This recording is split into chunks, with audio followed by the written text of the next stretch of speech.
The rain hammered against the metal roof of Marcus Fletcher's isolated cabin with such violence that he could barely hear himself think. Lightning split the dark sky, momentarily illuminating his cluttered living room filled with specimen jars, plant pressings, and scattered research notes.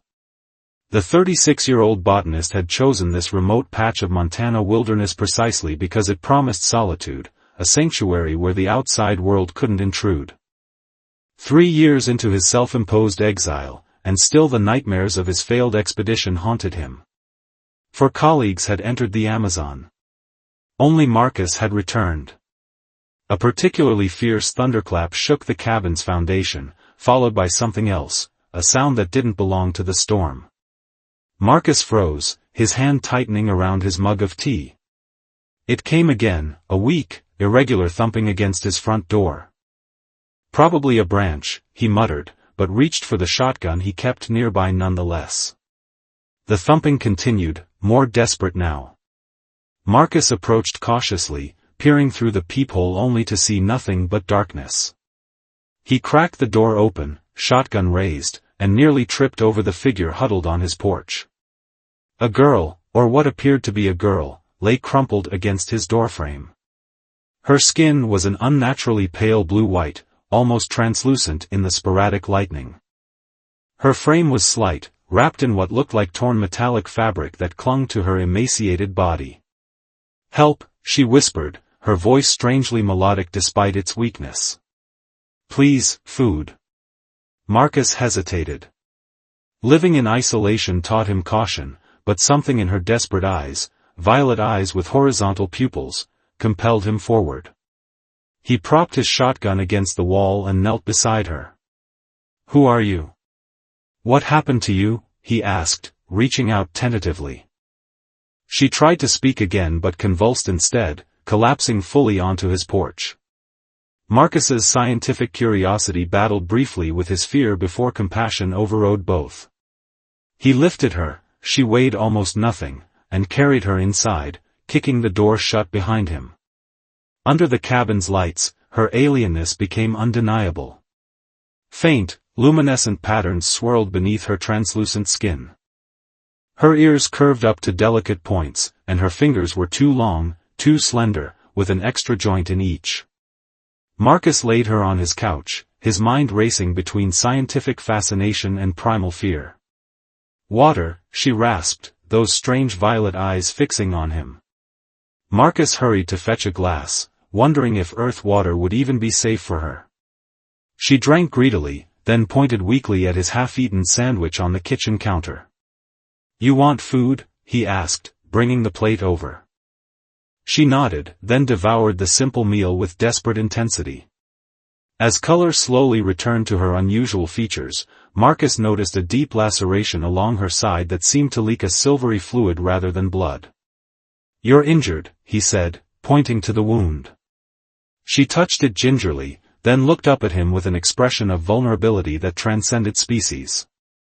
"Crash," she managed, her English halting but clear enough. "Ship broken. Hunters following." Marcus's heart raced. If she truly was what she appeared to be, an extraterrestrial, then whoever was hunting her would eventually come to his door. His hard-won solitude would be shattered forever. "My name is Marcus," he said, making a decision that would irreversibly alter his life. "You're safe here for now." "Elara," she replied, touching her chest.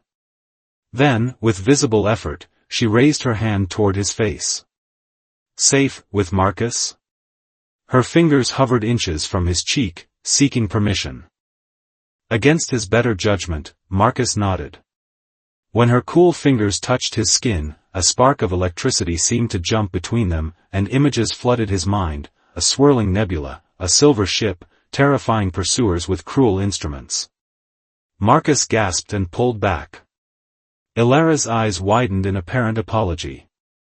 "Sorry," she whispered. "My way, to thank. To know." Outside, the storm howled on, but Marcus barely noticed. He had made his choice.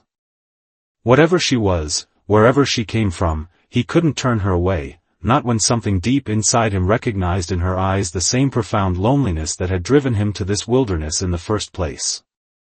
3 days had passed since Marcus brought Alara into his cabin, and still he found himself startled by her otherworldly presence.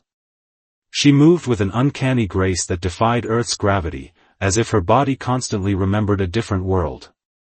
The silvery wound on her side had begun to heal, forming an iridescent scar that sometimes pulsed with its own inner light. "Your biological structure," Marcus said, watching as she examined his collection of pressed plants, "it's fascinating. Your cells must be completely different from ours." Alara turned to him, her violet eyes catching the morning light streaming through the windows. Her English improved hourly, as if her brain absorbed language at an accelerated rate. "My species adapts quickly," she explained, touching a dried specimen of rare orchid. "We must, to survive. The hunters, they have technology that targets our genetic signature." Marcus frowned, setting down his coffee mug. "These hunters. Who exactly are they?" Alara's luminescent patterns darkened beneath her skin, an emotional response he'd learned indicated distress. "Not from your world. They follow my kind across stars. Harvesting us." A chill ran through Marcus. Harvesting? For what purpose? Before she could answer, the distant sound of engines broke the forest's morning quiet. Marcus moved swiftly to the window, parting the curtains just enough to see a black SUV navigating the rough dirt road that led toward his property. "Get down," he hissed, pulling Alara away from the window. His heart hammered against his ribs. "Someone's coming." Alara's body tensed, her eyes widening with fear. "They found me?" "I don't know," Marcus admitted. "Could be forest rangers. Could be someone else. Either way, we can't risk you being seen." He led her to the small cellar beneath his cabin, accessed through a trapdoor in the kitchen floor. Marcus had stocked it with supplies for harsh Montana winters, never imagining it would serve as an alien hideout. "Stay here until I come for you," he instructed, handing her a flashlight. "Don't make a sound." Alara nodded, but caught his wrist as he turned to leave. Her touch sent that now familiar spark of electricity through his skin.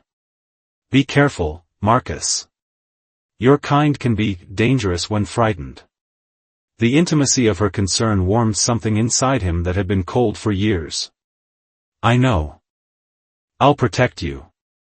Marcus closed the trapdoor and arranged a small rug over it just as knocking sounded at his front door. He composed himself, ran a hand through his disheveled hair, and answered. 2 men in dark suits stood on his porch. "Not forest rangers?" "Dr. Fletcher," the taller one asked, flashing a badge too quickly for Marcus to identify. "I'm Agent Wilson. This is Agent Mercer. We're investigating unusual atmospheric disturbances reported in this area 3 nights ago. Mind if we ask you a few questions?" Marcus leaned against the doorframe, blocking their view into his cabin. "Atmospheric disturbances? You mean the thunderstorm? It was pretty intense." "Our readings indicate something more specific," Agent Mercer said, his eyes scanning what little he could see of the cabin's interior. "Perhaps a meteorite impact. Did you notice anything unusual that night? Lights in the sky? Sounds?" Marcus shrugged. "Just thunder and lightning. I was focused on keeping my generator running." Agent Wilson's smile didn't reach his eyes. "Mind if we come in and look around?" "Actually, I do mind," Marcus replied, crossing his arms. "I chose this location for privacy. Unless you have a warrant, I'd prefer to keep it that way." The agents exchanged glances. "We could return with one," Wilson said, his tone hardening. "You're welcome to. Until then, I've got research to complete." Marcus maintained steady eye contact, silently thanking his years of fieldwork for teaching him to bluff convincingly. After a tense moment, Wilson handed him a card. "If you remember anything unusual, call this number." Day or night? Marcus nodded, watching as they returned to their vehicle. Only when the SUV disappeared down the road did he release his breath and return to the cellar. Elara sat cross-legged on the dirt floor, her fingers tracing patterns in the soil that seemed to glow faintly before fading. She looked up as he descended. Government agents, he explained, helping her up. Looking for signs of your crash. Did they believe you? For now. But they'll be back. Marcus ran a hand through his hair.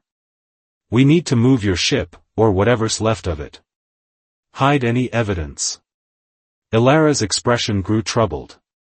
The ship's core is damaged. If human technology finds it. She shuddered. It would be dangerous for your world. That night, under the cover of darkness, Marcus followed Elara through the forest to the crash site. The ship wasn't what he'd expected, no flying saucer or sleek spacecraft. Instead, a crystalline pod about the size of a small car lay half buried in disturbed earth, its translucent surface cracked and leaking the same silvery fluid that had seeped from Elara's wound. It's organic technology, she explained, placing her palms against its surface. The pod pulsed weakly with light in response to her touch. Grown, not built. Almost dead now.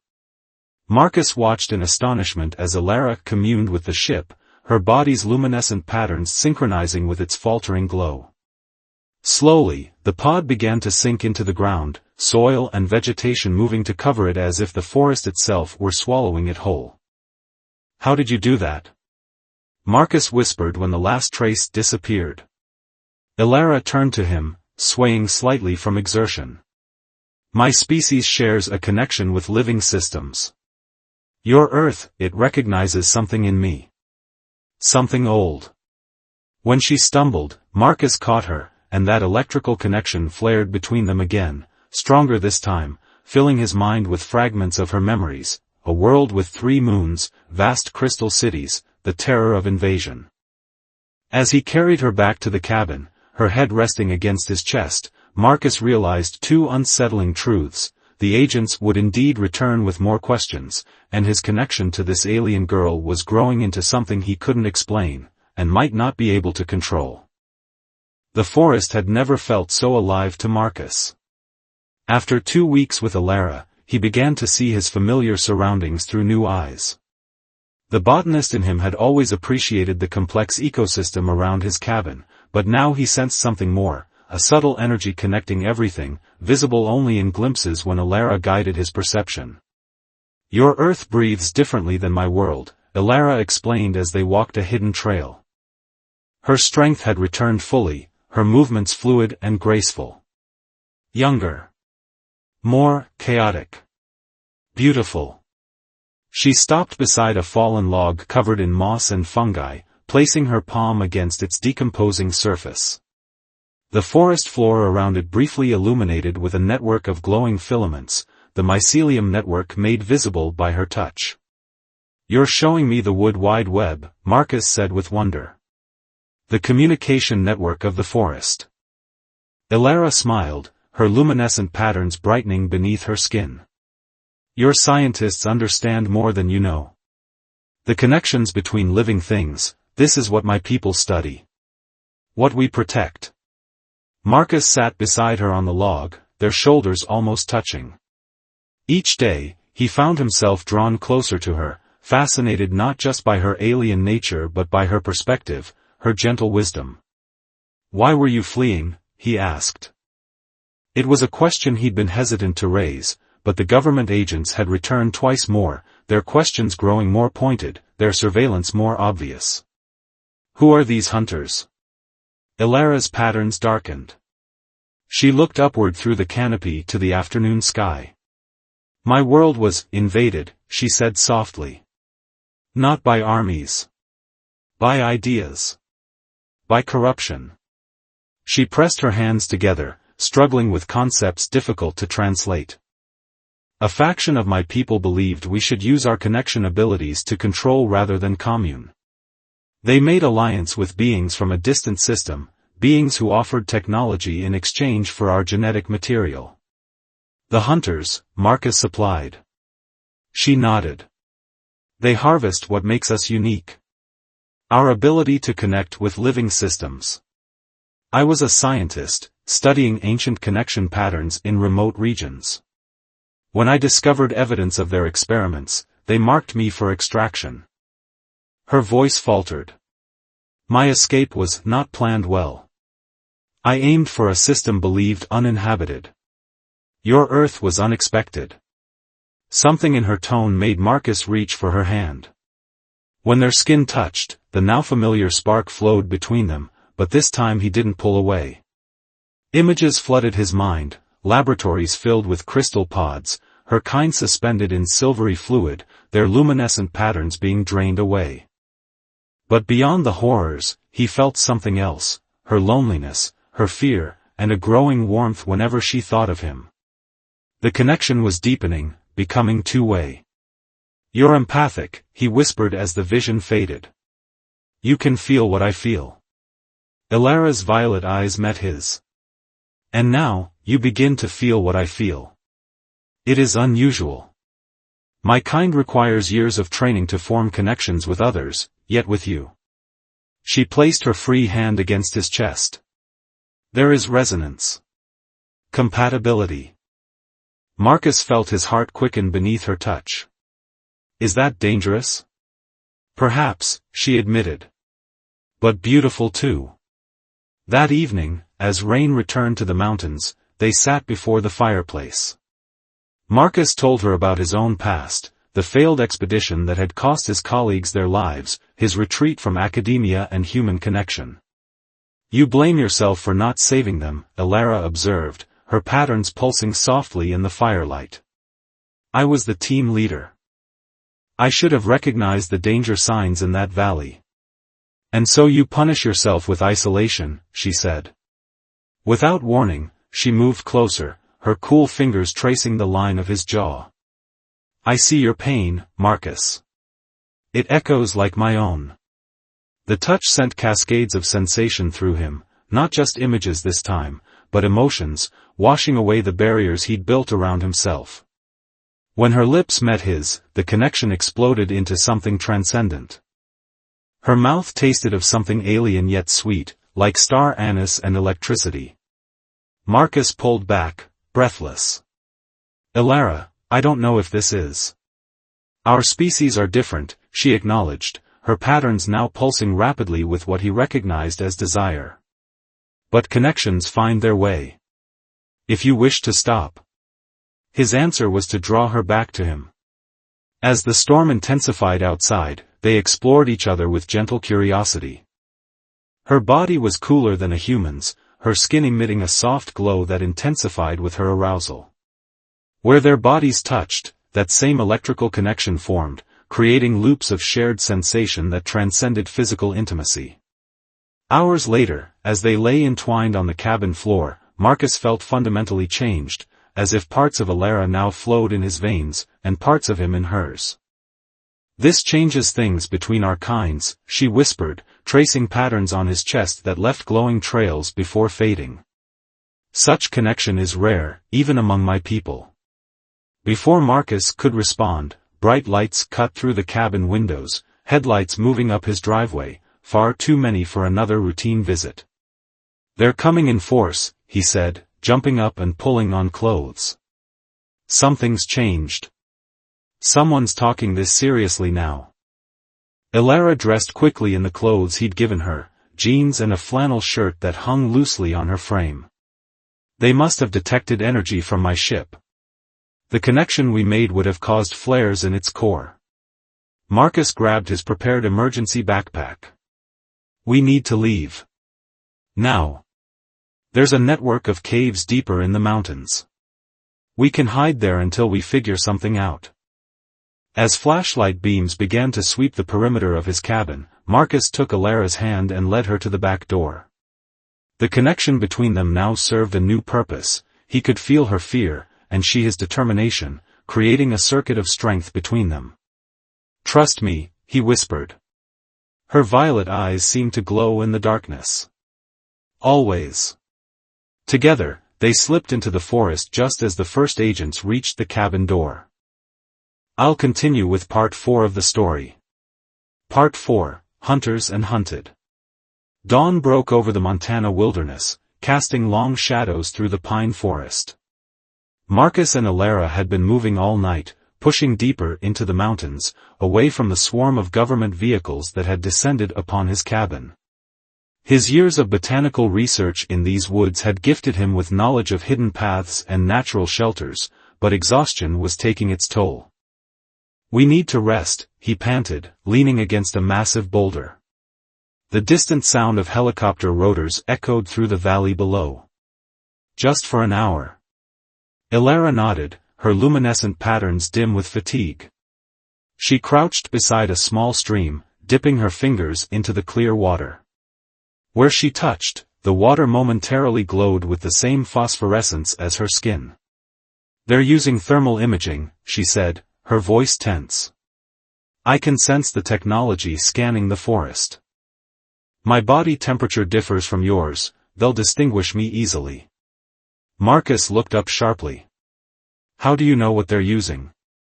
"The connection between us grows stronger," she explained. "I glimpse fragments of your knowledge, your understanding of your kind's capabilities." She stood, scanning the terrain. "These caves you mentioned, how much further?" "Another 2 miles, over that ridge." Marcus pointed to a rocky outcropping. "But we need to be careful. The entrance is visible from the air." They continued their journey, moving from tree cover to tree cover. Marcus noticed how Alara seemed to communicate silently with the forest. Branches would bend slightly to provide better concealment, roots would shift to create more stable footing on treacherous slopes. The forest itself was helping them escape. By midday, they reached the limestone cliffs that housed the cave system. Marcus led Alara along a narrow ledge, hidden from aerial view by an overhang. The cave entrance was little more than a dark crack in the rock face, barely wide enough for an adult to squeeze through. "It opens up inside," he assured her, slipping into the darkness first. These caves extend for miles beneath the mountains. The interior was cool and damp, water dripping from stalactites into small pools that reflected the beam of Marcus's flashlight. Once they pushed deeper inside, he allowed himself to relax slightly. "We should be safe here for a while," he said, setting down his backpack and extracting a thermal blanket. "The limestone will mask our heat signatures." Alara moved deeper into the cave, her body beginning to emit a soft glow that illuminated the space better than his flashlight. The cavern was larger than he remembered, its walls glistening with mineral deposits. "This place," she whispered, placing her palm against the stone. "It resonates with ancient energies. Your Earth's core pulses beneath us." Marcus watched in fascination as her luminescence intensified, the patterns under her skin flowing like liquid starlight. She turned to him, her violet eyes wide. "Marcus, I can use this place. The connections here, they're powerful. I could send a signal." "A signal?" His brow furrowed. "To whom?" "My people have others who escaped, who hide on worlds beyond the hunter's reach. If I can connect deeply enough with Earth's energy field, I might reach them." Her expression grew serious. "But it would require a profound connection. The hunters would detect it instantly." Marcus understood the implication. "You'd be putting a beacon over our location." "Yes," she admitted. "But if my signal reaches friendly ears first." Their discussion was cut short by the sound of voices echoing from the direction they had come. Flashlight beams bounced off cave walls, the agents had found their trail. "They're coming," Marcus hissed, extinguishing his light. "Alara, stop glowing." She dimmed her luminescence but grabbed his hand. "There's no time for caution now. We must go deeper." They ran through the darkness, Alara somehow navigating the twisting passageways as if she could see perfectly. The cave system became a maze of narrow tunnels and sudden drops. The sounds of pursuit grew fainter as they descended, but Marcus knew they were only buying time. An hour later, they emerged into a vast underground chamber. A subterranean lake stretched before them, its black surface perfectly still, reflecting the crystalline formations hanging from the ceiling like frozen stars. "We're trapped," Marcus realized, his voice echoing slightly. "There's no way out except back the way we came." Elara moved to the edge of the lake, her reflection rippling across the dark water. "This is perfect," she whispered. "Water amplifies connection. Earth's deepest currents flow through here." She turned to him, her expression both determined and vulnerable. "Marcus, I need your help. The connection we've formed, it can power the signal. But it means opening yourself completely to me. Our energies would merge fully." "Is it dangerous?" he asked, though he already knew the answer. "For both of us, yes. And intimate beyond anything we've shared." Her patterns swirled with emotion. "It would change you. Elements of my biology might transfer permanently to yours." The voices in the tunnels grew louder. They had minutes at most. Marcus stepped closer to her, taking both her hands in his. "Since the moment I found you on my doorstep, I've been changing. I don't want to go back to who I was." Elara's eyes glistened with what looked like liquid silver, tears of her kind.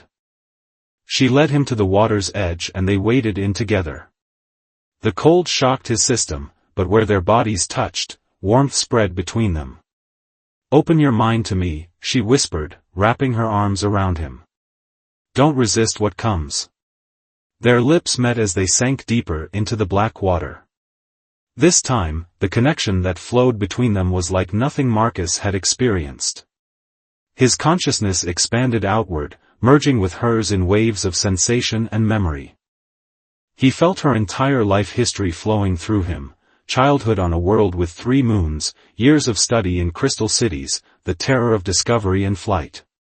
As their bodies entwined beneath the surface, Elara's luminescence exploded outward, turning the entire lake into a pool of blue-white light.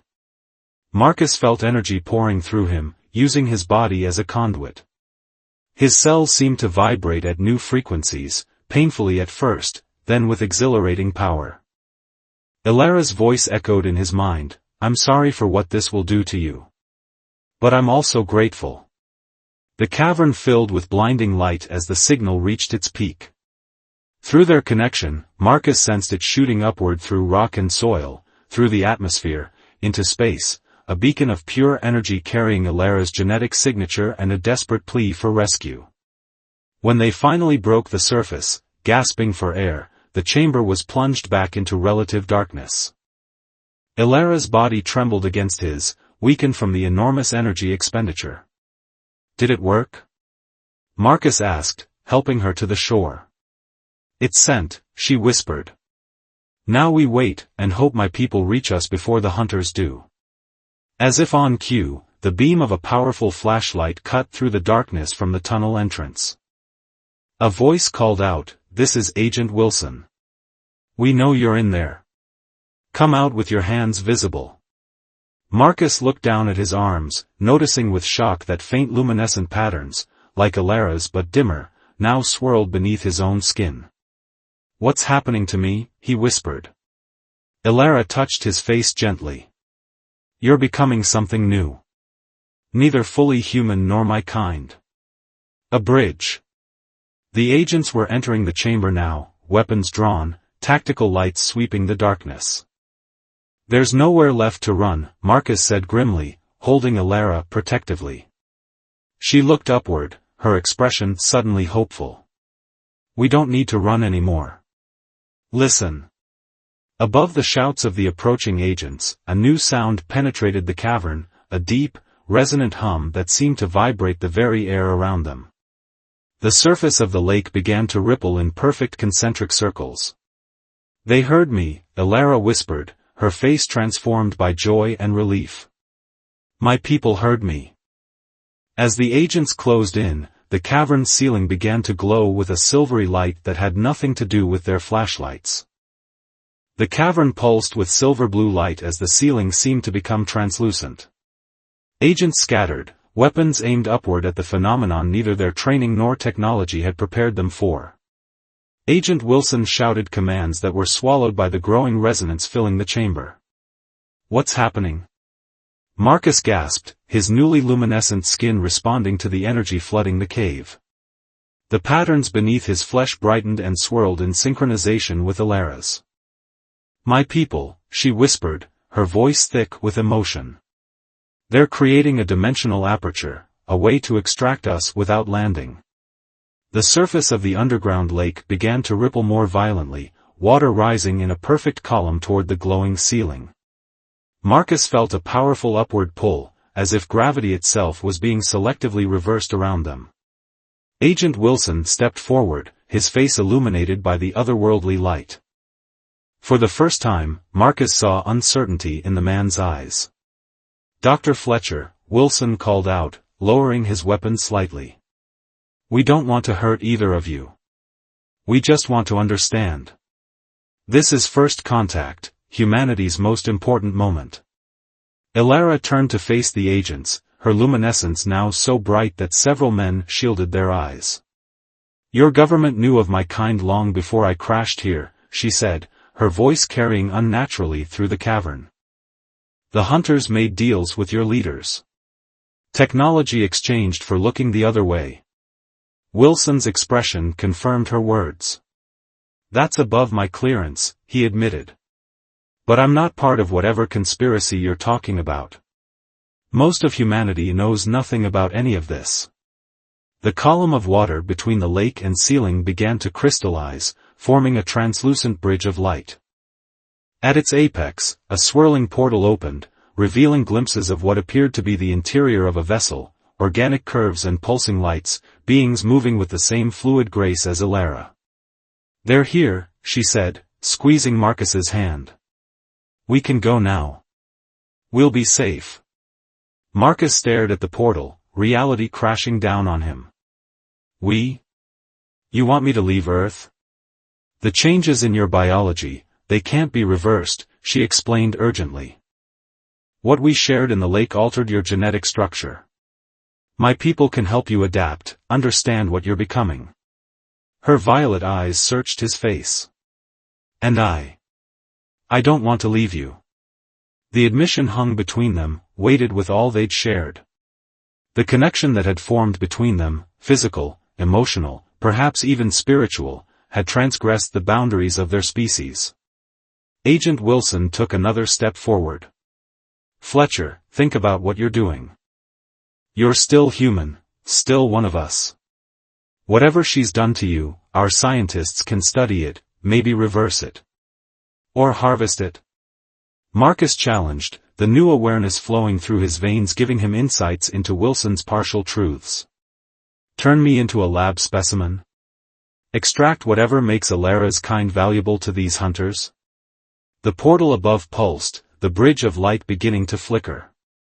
A melodic voice called down in a language Marcus couldn't understand, but somehow comprehended. Time was short, the aperture unstable. Alara tugged gently at his hand. "We must decide now." Marcus looked around the cavern, at the armed agents, at the world he'd known his entire life, at the portal to something entirely unknown. The scientist in him thrilled at the possibility of discovering a new world, new biological systems, new knowledge. But fear lingered too, fear of leaving everything familiar behind. "If I go with you," he asked, "could I ever return?" Alara's patterns darkened slightly. "I don't know. The hunters will monitor your world more closely now. And your changed biology, your people might not accept what you've become." Marcus glanced down at his arms, where the luminescent patterns continued to develop, becoming more complex by the minute. He could feel new sensations, new awarenesses, the living energy of the cave, the emotional states of the agents surrounding them, the cosmic pull of the portal above. "What am I becoming?" he whispered. "Something beautiful," Alara answered. "A bridge between worlds. Perhaps the first of many."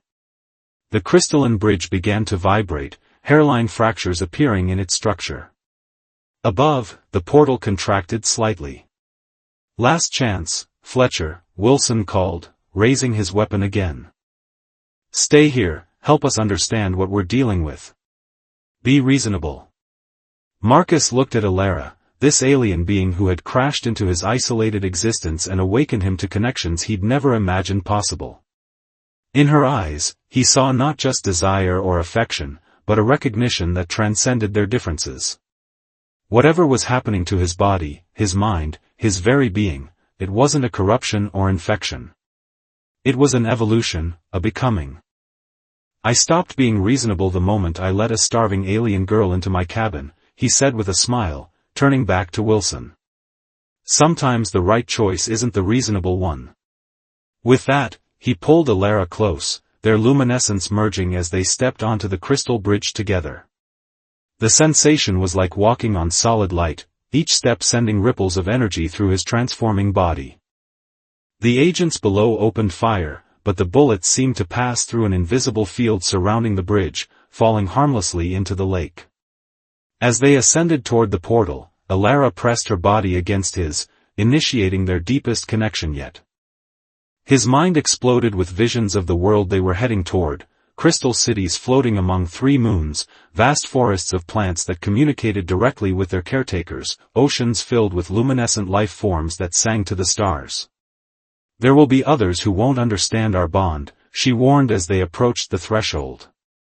"Even among my kind, what we've become is unprecedented." Marcus looked back once more at Earth, at the cave that would soon become the site of frantic government containment, at the forest that had sheltered them, at the night sky visible through the dimensional tear.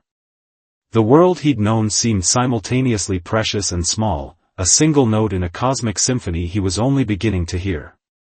"We'll face it together," he said, the words feeling like a vow. They stepped through the portal as one, their merged luminescence flaring so brightly that the agents below were momentarily blinded. The aperture contracted rapidly behind them, the crystal bridge dissolving back into the lake with a final, resonant tone that echoed through the mountain. Inside the organic vessel, beings similar to Alara but with variations in coloration and pattern welcomed them with gestures that conveyed both respect and curiosity.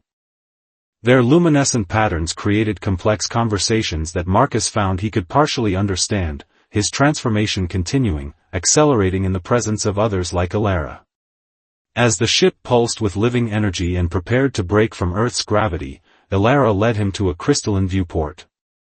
Below, the nighttime landscape of Montana spread out, beautiful and blue in the moonlight. Soon it would be just another glittering point in an infinity of stars. "Are you afraid?" she asked, her patterns swirling with concern. Marcus watched as the luminescence beneath his skin responded to her emotions, creating new patterns that spoke without words.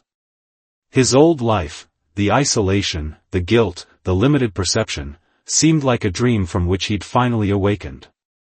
"No," he answered truthfully. "For the first time, I feel like I'm going home." As Earth diminished beneath them, Marcus felt his consciousness expanding further, touching the minds of the crew, sensing the living technology of the vessel, glimpsing the vast network of connections that bound all sentient life across the universe. He had taken in a starving alien girl, but she had given him something far greater, a universe of connection to replace his solitude, and a love that transcended the very concept of species. Together, they journeyed toward the stars, 2 beings who had found each other across impossible distances, becoming something entirely new in their union, a bridge between worlds that might, someday, help both their kinds understand the true meaning of connection.